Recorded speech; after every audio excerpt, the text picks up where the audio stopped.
¿Sabías que en los primeros 3 años de vida, el cerebro humano forma 1 millón de conexiones neuronales nuevas cada segundo? No es una metáfora poética, Rosa. Es una explosión biológica que define literalmente quiénes somos. Es una cifra que intimida, Rubén. Hola a todos. Hoy nos sumergimos en el mapa más fascinante que existe, el desarrollo humano. Vamos a descodificar cómo pasamos de ser recién nacidos, totalmente dependientes, a niños con identidad, lenguaje y propósito. Para entender esto, primero debemos romper un viejo mito. Ese debate de si nacemos o nos hacemos. La ciencia actual nos dice que no es uno o lo otro, sino una danza constante. A mí me gusta usar la analogía del piano y el pianista. La herencia, nuestro ADN, es el piano. Define el rango de notas y la calidad de las cuerdas. Pero el ambiente y la cultura son el pianista. Puedes tener un piano de cola de la mejor calidad, pero si nadie lo toca o el entorno es hostil, la música nunca surgirá. Totalmente de acuerdo. De hecho, la Organización Mundial de la Salud señala que el 60% de los resultados de salud y desarrollo en la infancia dependen de factores ambientales y sociales. Es lo que llamamos la perspectiva biopsicosocial. No podemos olvidar la cultura. Ella dicta qué hitos se valoran. Mientras en algunas culturas se premia la autonomía temprana, en otras se valora más la cohesión grupal. Todo esto va moldeando la arquitectura cerebral. Y para entender esa arquitectura, tenemos que invocar a los grandes maestros. Empecemos por Erik Erikson. Él propuso que la vida es una serie de crisis psicosociales. Pero ojo, Rosa, no usaba crisis como algo negativo, sino como un punto de inflexión necesario para construir la identidad. Exacto. En los primeros 6 años, el niño atraviesa 3 batallas cruciales. La primera es confianza frente a desconfianza. De los 0 a los 18 meses, el bebé se pregunta, ¿es este mundo un lugar seguro? Si sus cuidadores responden con consistencia, el niño desarrolla esperanza. Como decía el propio Erikson, la personalidad se desarrolla siempre que el entorno lo permita. Luego viene el famoso yo solo, entre los 18 meses y los 3 años. Es la etapa de autonomía frente a la vergüenza y duda. Aquí es donde el niño descubre que tiene voluntad. Si los padres critican demasiado sus intentos de ser independiente, el niño empezará a dudar de sus propias capacidades. Y finalmente, de los 3 a los 6 años, entramos en la iniciativa frente a la culpa. Es la edad de los ¿por qué? Y de los juegos con metas. Si comentamos esa curiosidad, el niño desarrolla un sentido de propósito. Si se le hace sentir que sus preguntas son molestas o sus juegos tontos, crecerá con un sentimiento de culpa por ser activo. Es fascinante cómo ese desarrollo emocional se cruza con el pensamiento. Aquí entra Lev Vygotsky.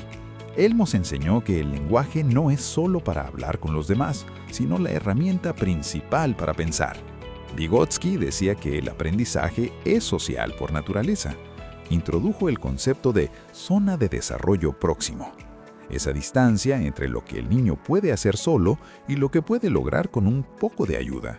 Es como un andamio que retiramos cuando la estructura ya es firme. Y hablando de estructuras firmes, no podemos dejar fuera a María Montessori. Ella fue una visionaria al identificar los periodos sensibles. Son ventanas de oportunidad biológica donde el cerebro está casi obsesionado con aprender algo específico, como el lenguaje o el orden.